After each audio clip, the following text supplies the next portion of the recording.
Assalamualaikum warahmatullahi wabarakatuh.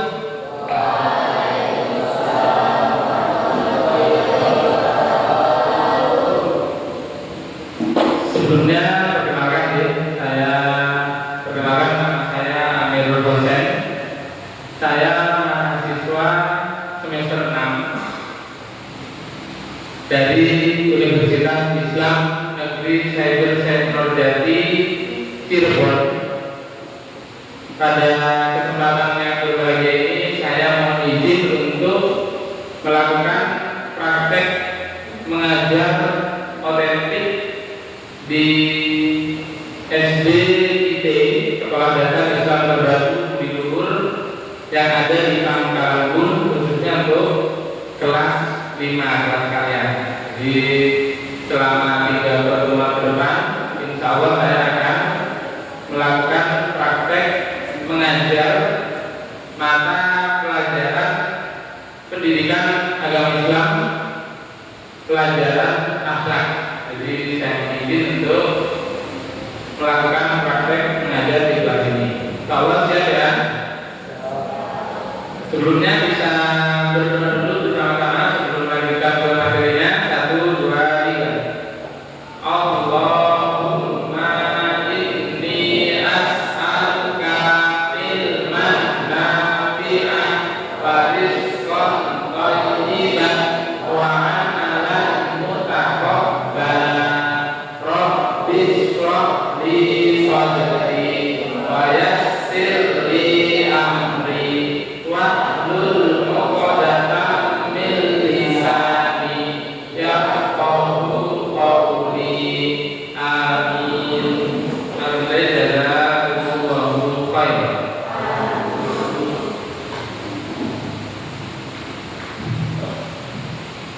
Jadi pada pertemuan pertama ini, materi yang akan saya sampaikan adalah tentang akhlak terpuji.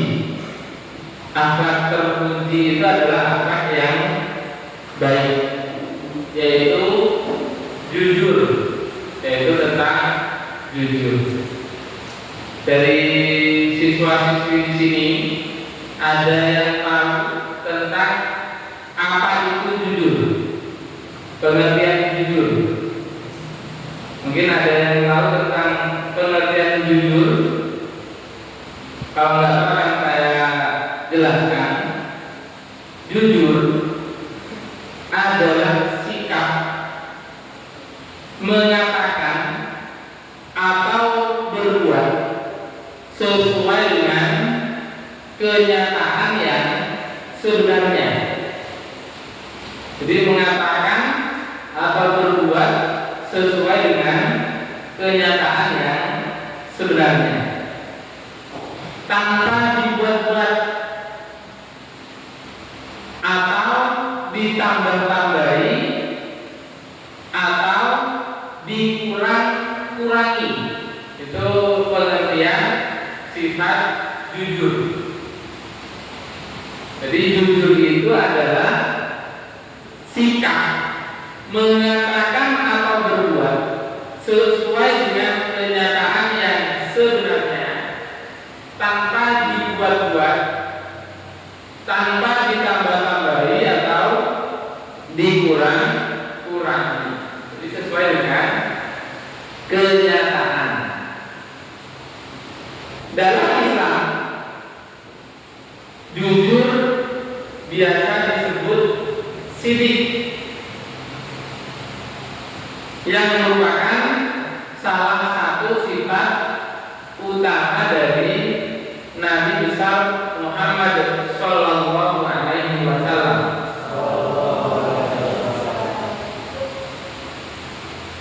Dalam Al-Quran ada perintah Allah yang memerintahkan kita untuk bersifat jujur. Terdapat dalam Quran surat At-Taubah ayat 119 yang berbunyi, wahai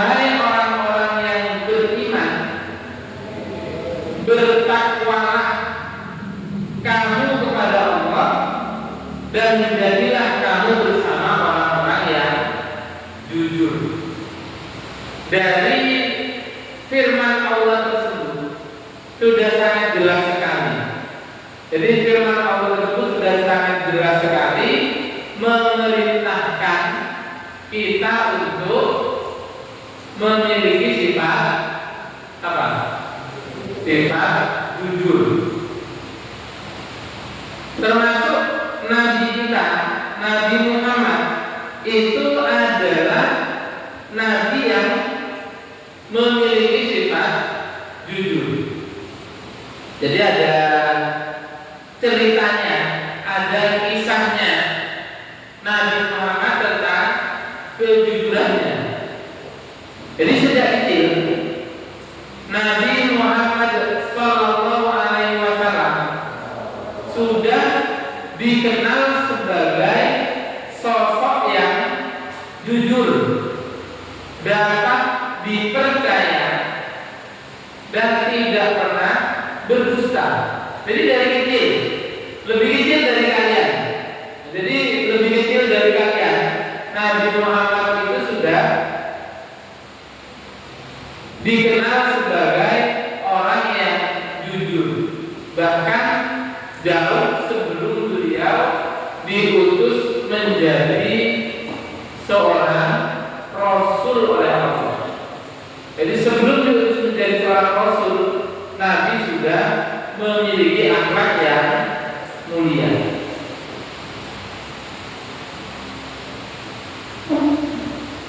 Masyarakat Mekah pada umumnya waktu itu, karena Nabi Muhammad itu dapat dipercaya, tidak suka berbohong, akhirnya memberikan gelar, memberikan julukan kepada Nabi Muhammad. Julukannya apa? Ada yang tahu? Nabi Muhammad dijuluki sebagai Al-Amin, yang siswa-siswanya tidak tahu, siswi-siswinya alhamdulillah tahu. Jadi Nabi Muhammad dijuluki sebagai Al-Amin, yang artinya apa? Apa? Orang yang dapat dipercaya. Contoh, jadi suatu hari para pembesar orang-orang Quraisy ingin merenovasi kembali Ka'bah yang sudah rusak. Ketika sudah sampai pada bagian Hajar Aswad, kalau Hajar Aswad ya, batu hitam yang letaknya berada di pojok Ka'bah. Ketika sudah sampai pada bagian untuk meletakkan kembali Hajar Aswad tersebut, mereka saling berselisih. Masing-masing kabilah pada waktu itu saling berebut siapa yang lebih berhak untuk mengangkat Hajar Aswad dan meletakkan kembali pada tempatnya. Jadi seperti itu. Jadi ada beberapa kabilah atau golongan yang besar dari suku Quraisy itu saling berebut ingin meletakkan Hajar Aswad, mengembalikan pada tempat semula. Akhirnya mereka sepakat bahwa siapapun yang masuk pertama kali ke Masjidil Haram keesokan harinya, dia akan menjadi penengah. Siapa saja besok yang masuk pertama kali ke Masjidil Haram, dia yang akan menjadi penengah, yang akan menentukan siapa yang lebih berhak untuk meletakkan kembali Hajar Aswad di posisi semula di Ka'bah. Ternyata keesokan harinya, orang yang pertama kali datang masuk ke Masjidil Haram adalah Muhammad bin Abdullah. Waktu itu belum diutus menjadi seorang nabi. Jadi namanya masih Muhammad bin Abdullah. Akhirnya semua orang pada waktu itu setuju menunjuk Nabi Muhammad untuk menjadi penengah di antara perselisihan para kabilah itu. Akhirnya apa yang dilakukan oleh Nabi Muhammad waktu itu, padahal beliau belum diutus menjadi seorang nabi, beliau dengan sikap adilnya meminta selembar kain, kemudian kain itu dihilang, lalu Hajar Aswad diletakkan di tengah-tengah kain itu, kemudian perwakilan dari masing-masing kabilah memegang dari ujung kain, diangkat bareng-bareng. Jadi akhirnya semuanya setuju. Jadi kain itu diangkat bareng-bareng, berarti mengangkat Hajar Aswadnya tidak satu kabilah, tapi bareng-bareng. Banyak kabilah yang mengangkat batu hitam tersebut. Kemudian setelah dekat pada posisinya, lalu diambil oleh Nabi Muhammad, diletakkanlah batu itu pada posisi asalnya. Itu termasuk sifat jujur dan adilnya Nabi Muhammad Shallallahu Alaihi Wasallam. Jadi itu bukti bahwasanya Nabi sendiri jauh sebelum diutus oleh Allah itu sudah memiliki sifat jujur dan sifat keadilannya. Contoh perilaku jujur seperti apa? Ada beberapa contoh dari perilaku jujur. Yang pertama, ketika membeli sesuatu, kemudian penjualnya memberi kembalian yang lebih. Kalian beli bolpen, beli pensil, harganya 2.000, pakai uang 5.000, kembaliannya sudah berapa? 3.000. Ternyata penjualnya kasih kembalian 8.000, berarti lebih ya. Jangan malah bersyukur, alhamdulillah dapat rezeki. Itu berarti tidak jujur. Yang jujur seperti apa? Mengembalikan lebihnya. Jadi lebihnya berapa? 5.000. Nah, yang lebihnya lagi dikembalikan kepada penjualnya. Nah, penjualnya dikembalikan ya 5.000 itu tadi. Itu termasuk contoh dari perilaku jujur. Itu ya pertama. Kemudian contoh yang kedua, ketika mendapatkan tugas mandiri, tugas mandiri ya, tugas yang harus dikerjakan sendiri, tidak mencontek punya temannya. Mandiri itu kan harus dikerjakan sendiri. Kalau mencontek berarti tidak mandiri. Itu ya yang kedua. Kemudian yang ketiga, jika melakukan kesalahan berkata jujur, mengakui kesalahannya, berbuat salah pada siapa saja, kepada temannya, apalagi kepada kedua orang tuanya.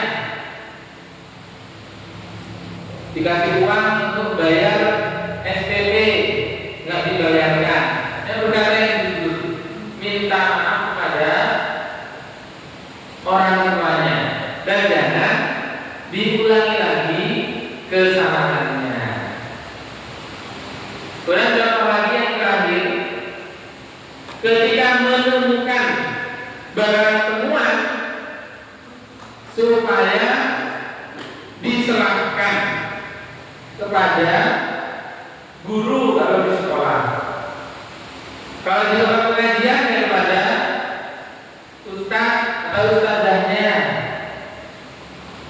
Kalau di jalan ya, kalau misalnya nemu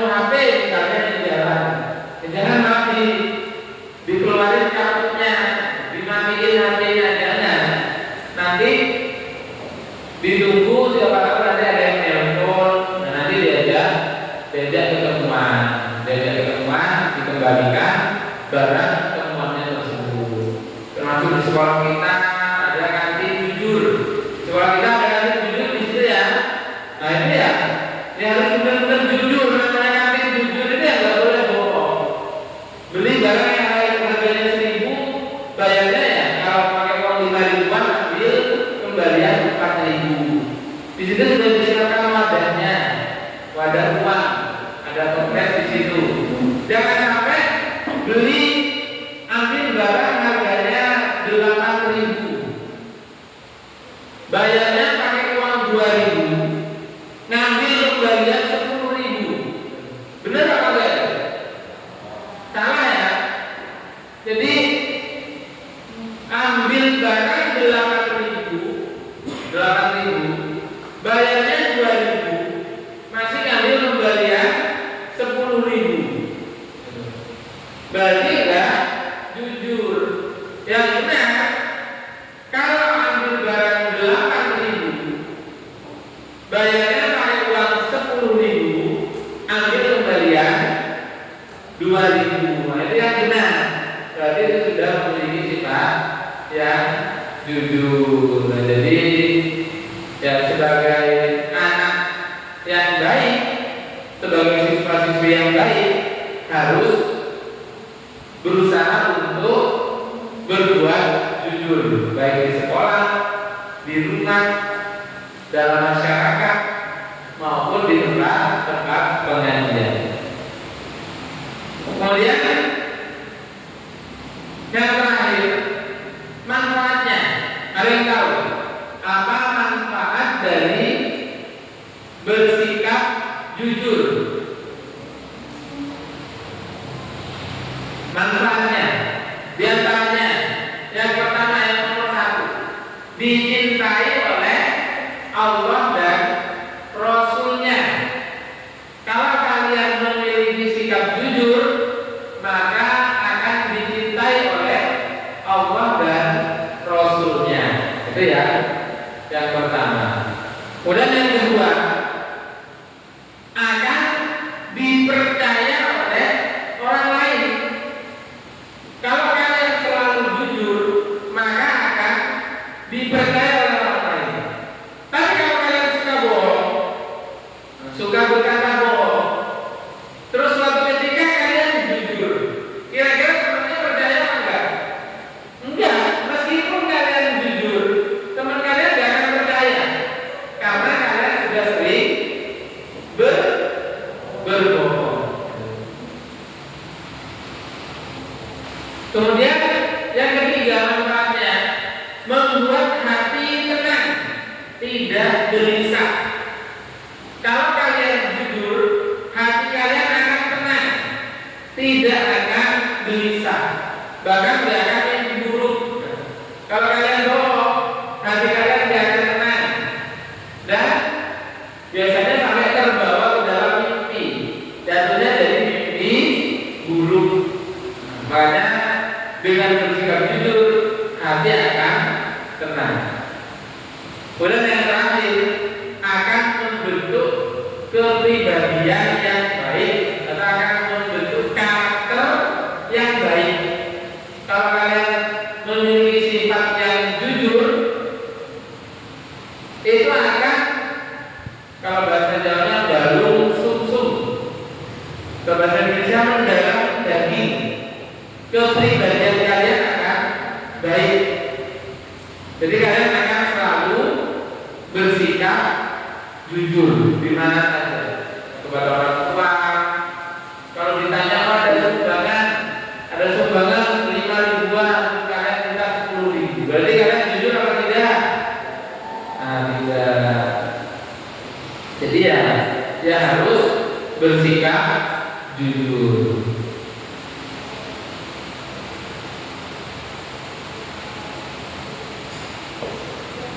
Coba dari materi yang sudah saya sampaikan tadi, ada beberapa pertanyaan.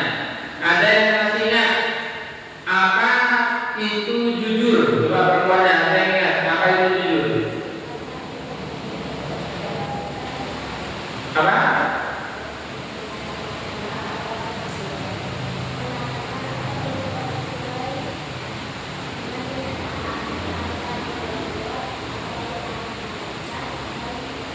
Oh ya. Jadi mengatakan atau berbuat sesuai dengan kenyataan tanpa dibuat-buat, tanpa ditambah-tambah atau tanpa dikurang-kurangi. Jadi sesuai dengan kenyataan yang ada. Itu pengertian dari sifat jujur. Kemudian contoh sikap jujur di sekolah dengan temannya. Sikap jujur dengan temannya apa? Jadi saya kasih pilihan. Yang A, meminjam tanpa izin. Yang B, tidak mencontek saat ulangan. Yang C, tidak mau belajar. Kemudian yang D, menyembunyikan kesalahan. Nah, contoh sikap jujur yang mana? B, ya, B yang benar. B, jadi tidak mencontek saat ulangan. Jadi saat ulangan teman-teman tidak mencontek. Jadi saat ulangan supaya dia berusaha menjawab soal-soal secara mandiri. Kalau kerja kelompok ya dikerjakan dengan kelompok bareng-bareng. Tapi kalau mandiri ulangan, kalau ulangan itu kelompok apa mandiri? Mandiri ya, berarti dikerjakan sendiri, tidak mencontek. Jadi untuk pertemuan pertama ini insya Allah sudah bisa memahami semua ya untuk sifat jujur. Kemudian tadi nanti pendapat jujukan apa? Karena dapat dipercaya pendapat jujukan apa tadi? Al-amin, ya betul. Jadi ya kalian sebagai siswa-siswi ya supaya berusaha untuk bersikap ya jujur. Pada pertemuan ini kita akhiri sampai di sini. Banyak terdapat kesalahan, banyak terdapat kekurangan dalam menyampaikan materi. Saya meminta maaf yang sebesar-besarnya. Sebelum diakhiri